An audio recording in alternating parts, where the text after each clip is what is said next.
Hello friends, आप देख रहे हैं आपका चैनल शेयर बाजार विद आयुष और बात करेंगे इस वीडियो के अंदर एवलॉन टेक्नोलॉजीज आईपीओ के थर्ड डे यानी फाइनल डे आज के सब्सक्रिप्शन के ऊपर किस तरह से रहा है तीसरा दिन, कितना पैसा निकल के आया आखिरी दिन, ग्रे मार्केट अभी कितनी है और जिन लोगों ने भी लगाया है तो अलॉटमेंट के चांसेस क्या होने वाले हैं, आगे की इंपॉर्टेंट डेट जैसे लिस्टिंग की डेट, अलॉटमेंट की डेट, रिफंड की डेट, सब कुछ आपको इस वीडियो के अंदर पता चलेगा। तो वीडियो को पूरा जरूर देखिएगा। फर्स्ट टाइम फ्रेंड्स चैनल को अगर आपने विजिट किया है, चैनल को जरूर सब्सक्राइब आप लोग कर लीजिएगा। So friends, Avalon technologies IPO अब फाइनली क्लोज हो चुका है। आज इसका आखिरी दिन था और आखिरी दिन देखेंगे कितना पैसा निकल के आया है। सबसे पहले थोड़ी सी ब्रीफ इन्फॉर्मेशन समझ लीजिए। अब ये बात ध्यान रखिएगा, जिन लोगों ने भी इस आईपीओ के अंदर पैसा लगाया है, अगर आपको अलॉटमेंट मिलता है तो ये बात ध्यान रखिएगा 436 के प्राइस बैंड से ही मिलेगा। ऐसा नहीं है कि 415 से 436 के बीच में कोई भी प्राइस बैंड आपको मिल जाएगा, नहीं, ऐसा नहीं होने वाला है। 436 का ही प्राइस बैंड मिलेगा। क्यों? बिकॉज इशू जो है वो फुल्ली सब्सक्राइब हो चुका है और क्योंकि एंकर इन्वेस्टर्स को भी अलॉटमेंट जो है वो 436 की प्राइस पे किया गया है, तो आपको भी 436 की प्राइस पे ही शेयर मिलेंगे। बिकॉज ये कल एक क्वेश्चन पूछा गया था, क्योंकि 415 टू 436 है तो क्या इसके बीच में भी शेयर हमको कोई मिल सकता है प्राइस का? तो ऐसा नहीं है दोस्तों, 436 रुपीज़ का ही मिलेगा। एक चांस में होता है जब मिल जाता है, जब एंकर इन्वेस्टर्स को भी दोस्तों जो एलोकेशन किया जाता है वो इस प्रकार से किया जाता है कि उनको लोअर प्राइस बैंड पे कर दिया जाता है। तब जाके कभी कभार होता क्या है कि हाँ, यहाँ पर पैसा जो है, माफ कीजिएगा, जो शेयर जो है वो आपको लोअर प्राइस बैंड या फिर उसके बीच में मिल जाता है। बट क्योंकि यहाँ पर एलोकेशन उस प्रकार से किया गया है एंड इशू भी क्योंकि फुली सब्सक्राइब हो गया है, तो डेफिनेटली आपको 436 का ही जो शेयर है वो एक शेयर मिलने वाला है। कुल मिला के 34 शेयर बेसिकली आपको मिलेंगे, ये बात ध्यान रखिएगा। ये पूरा 865 करोड़ का इशू था। अब सब्सक्रिप्शन के ऊपर बात करते हैं। जो शुरुआत के 2 दिन थे वो अपने आप में कह सकते हैं कि काफ़ी ज़्यादा खराब थे। जी हाँ, काफ़ी ज़्यादा खराब, काफ़ी से काफ़ी ज़्यादा खराब थे, क्योंकि इस प्रकार का पैसा जो निकल के आया वो अपने आप में काफ़ी चौंकाने वाला था। कुल मिला के ओनली 10% अगर कोई इशू जो है वो 2 दिन के अंदर भर रहा है तो डेफिनेटली हम कह सकते हैं कि उस इशू को लेकर ज़्यादा इंटरेस्ट नहीं दिख रहा है और डेफिनेटली उस इशू के ज़्यादा बढ़िया करने की भी आसार कहीं से कहीं तक नहीं लगते हैं।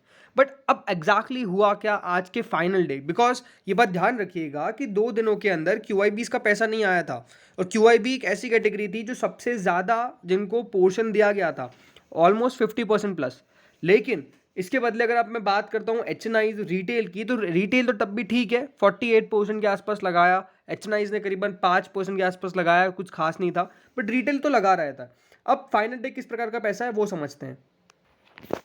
तो फाइनल डे हम कह सकते हैं जो सबसे ज़्यादा पैसा निकल के आया है वो कौन सी कैटेगरी से निकल के आया है? क्यूआईबी से। जी हाँ, जो कैटेगरी ने शुरुआत में इतना पैसा लगाया था, कुल मिला के इतना पैसा लगाया था, आखिरी दिन दोस्तों जो पैसा लगाया गया है वो इतना लगाया गया है।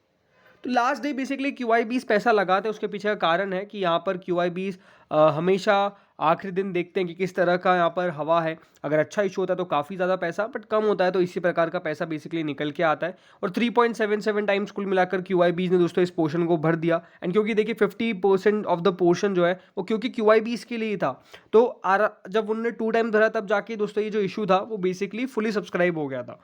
3 टाइम्स भरा इसलिए थोड़ा सा ज़्यादा सब्सक्राइब हो गया, बट 3.77 टाइम्स कुल मिलाकर क्यूआईबीज ने पैसा लगाया। खास बात ये कि एचएनआई कैटेगरी आधी भी नहीं भर सकी। जी हाँ, ये अपने आप में थोड़ा सा शॉकिंग था, बिकॉज एचएनआईज ने बिल्कुल भी पार्टिसिपेशन नहीं दिखाया है। एचएनआईज का पार्टिसिपेशन कुल मिला के 43% रहा और 43% में से भी जो बिग एचएनआईज थे उन्होंने 0.44 यानी 44%, एंड जो स्मॉल एचएनआईज थे उनके द्वारा करीबन 0.41% के आसपास का पैसा जो है वो बेसिकली लगाया गया है। तो लो ऑन हम कह सकते हैं कि यहाँ पर क्यूआईबीज के बाद एचएनआईज का अगर आप कैटेगरी देखेंगे तो वो डेफिनेटली काफ़ी ज़्यादा उनका सब्सक्रिप्शन लो रहा। पैसा ना लगाने का कारण साफ साफ यही है कि जहाँ पर पैसा बनेगा नहीं वहाँ पर लगाना क्यों? बिकॉज ये बात ध्यान रखिएगा, काफ़ी सारे एच एन आईज इंटरेस्ट लेकर भी लगाते हैं एंड वो अपने आप में एक हमेशा काफ़ी मेजर प्रॉब्लम रहता है, राइट? तो एच एन आईज इसलिए दोस्तों यहाँ पर जो पैसा नहीं लगाया उसका कारण यही था क्योंकि पैसा इस इशू के अंदर उस प्रकार का नहीं बन रहा था। इसीलिए यहाँ पर एन आई आई की जो सब्जेक्ट टू रेट्स भी होती है वो भी काफ़ी इंपॉर्टेंट होती है।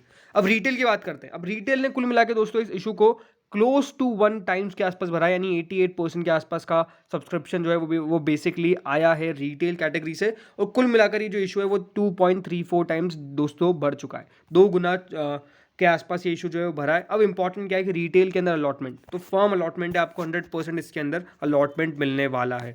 100% अलॉटमेंट मिलने वाला है, ये चिंता मत करिए। जिन लोगों ने भी लगाया रिटेल पोर्शन के अंदर उन सबको दोस्तों अलॉटमेंट मिलने वाला है। इसमें कोई भी डाउट मत रखिएगा कि आपको अलॉटमेंट नहीं मिलेगा, इसमें 100% दोस्तों अलॉटमेंट मिलेगा आपको। उसके पीछे का कारण क्या है, बिकॉज यहाँ पे जो इशू है वो रिटेल कैटेगरी कुल मिलाकर 100% छोड़िए यहाँ पर ओनली 88% के आसपास भरी है, और इसमें से भी अगर आप मल्टीपल एप्लीकेशन निकाल दें तो कुल मिला के 0.67 टाइम्स भी ये जो इशू है वो रिटेल के द्वारा भरा गया है। तो कुल मिलाकर हम कह सकते हैं कि यहाँ पर 100% आपको अलॉटमेंट मिलने वाला है अगर आपने रिटेल के अंदर से अपने एप्लीकेशन लगाई है, ये बात ध्यान रखिएगा। अब आगे की डेट्स के बारे में बात कर लेते हैं, काफ़ी इंपॉर्टेंट है। सो फ्रेंड देखिए, आईपीओ तो क्लोज हो चुका है, लेकिन अलॉटमेंट की तारीख 12 को है। अब अलॉटमेंट की डेट याद रखो आप ना रखो, ज़्यादा कुछ मैटर तो नहीं करता है, क्योंकि अलॉटमेंट जैसा मैंने कहा कि आपको तो पक्का मिलने वाला ही है अगर आपने रिटेल कैटेगरी से लगाया है। अब अब वापस से देखिए, रिफंड देखना भी कोई सेंस बनता नहीं है, क्योंकि रिफंड भी आपको 100% अब नहीं मिलेगा, क्योंकि आपका अलॉटमेंट आने वाला है। लेकिन लिस्टिंग कौन सी डेट को है और शेयर्स कब क्रेडिट होंगे, तो 17 तारीख को दोस्तों, 17 अप्रैल को आपके डीमैट के अंदर शेयर्स बेसिकली क्रेडिट किए जाएंगे, ये बात ध्यान रखिएगा। अगर 17 को नहीं भी होते तो कोई चिंता करने वाली बात नहीं है, वो 18 को जाके आपके डीमैट में शो करना चालू कर देंगे, और 18 तारीख को ही आप चाहे तो उसको सेल आउट भी कर सकते हैं। लिस्टिंग इसकी 18 को ही है, तो 18 को याद रखिएगा इस आईपीओ की मार्केट्स के अंदर लिस्टिंग होगी। अब मोस्ट वॉचफुल बात तो यही है कि अच्छी लिस्टिंग होती है, ख़राब लिस्टिंग होती है, वो तो लिस्टिंग जब होगी तभी हमको पता चलेगा। करंट ग्रे मार्केट की मैं बात करता हूँ, तो करंट ग्रे मार्केट जो है वो एवलॉन की 10 रुपये है। अब कुछ खास ग्रे मार्केट तो नहीं है, बट यही है कि देखिए, क्योंकि आज आरबीआई की तरफ से कुछ अच्छे फैसले लिए गए हैं, आरबीआई ने मॉनेटरी पॉलिसी में कोई भी बदलाव नहीं किया। बाजार अगर दोस्तों यहाँ पर बढ़ जाता है, चल जाता है, तो यहाँ पर अच्छी लिस्टिंग, यानी अच्छी इन द सेंस कि यहाँ 4-5% तक मिल जाए तो भी बड़ी बात नहीं है। बट अगेन मैं यही कहता हूँ, हमेशा एक्सपेक्ट द अनएक्सपेक्टेड, क्योंकि जब अच्छा सोचते हैं तब बहुत बुरा हो जाता है, जैसे उदय शिवा कुमार के अंदर हुआ। और यहाँ पर अगर हम थोड़ा बहुत भी ठीक सोचते हैं तो हो सकता है कि यहाँ पर अच्छा लिस्टिंग हो जाए, ठीक ठाक लिस्टिंग हो जाए। नुकसान की पॉसिबिलिटी भी है, इसमें कोई डाउट नहीं है, बट अगेन कुछ भी हो सकता है, ये बात ध्यान रखिएगा, क्योंकि ये मैंने पहले भी आपको कहा कि प्रॉपर मेन एन आईपीओ था, इसलिए ज़्यादा चांसेस है कि यहाँ ये बढ़िया यहाँ पर आपको कम से कम थोड़ा बहुत पैसा बना के दे के चले जाए, तो वो उसमें कोई बड़ा आश्चर्य नहीं होगा। अगेन मैं थोड़ा बहुत पैसा कह रहा हूँ, तो उसका मतलब 4 से 5% है, 5% भी मैक्स। उससे ज़्यादा मिल जाए तो आपकी किस्मत काफ़ी बढ़िया है, बट उससे कम मिले या फिर उसके आसपास भी मिले तो देखिए वो भी बढ़िया है, ये बात ध्यान रखिएगा। तो इस वीडियो में तो इतना ही था, बाकी आप लोगों का मानना है कमेंट सेक्शन में ज़रूर बताइएगा, बिकॉज बहुत इंपॉर्टेंट है कि हाल फिलहाल के अंदर अच्छे आईपीओज निकल के आए ताकि पैसा बने। बिकॉज यहाँ पर माना जा रहा है कि एक नया आईपीओ आ सकता है, काफ़ी बड़ा आईपीओ आ सकता है मैनकाइंड फार्मा का। अब वो जो इशू होने वाला है वो मोर देन 4000 करोड़ का होगा, और अगर दोस्तों 4000 करोड़ से ज़्यादा का वो इशू होने वाला है, तो वो इशू के अंदर ये इंपॉर्टेंट है कंपनी के लिए, कंपनी, क्योंकि देखिए पूरा का पूरा वो माना जा रहा है कि ओएफएस होगा, लेकिन अच्छा अगर प्राइस बैंड पे लेके आए, सही वैल्यूएशन पे लेके आए, तो पैसा बन जाएगा, ये बात भी इंपॉर्टेंट है। तो वो अब देखते हैं क्या होता है, बिकॉज वो इशू तो बिक ही नहीं पाएगा अगर खराब वैल्यूएशन पे कोई पैसा उठाना चाहा। तो ये इंपॉर्टेंट है। तो इस वीडियो में इतना ही था। Thank you friends for watching this video.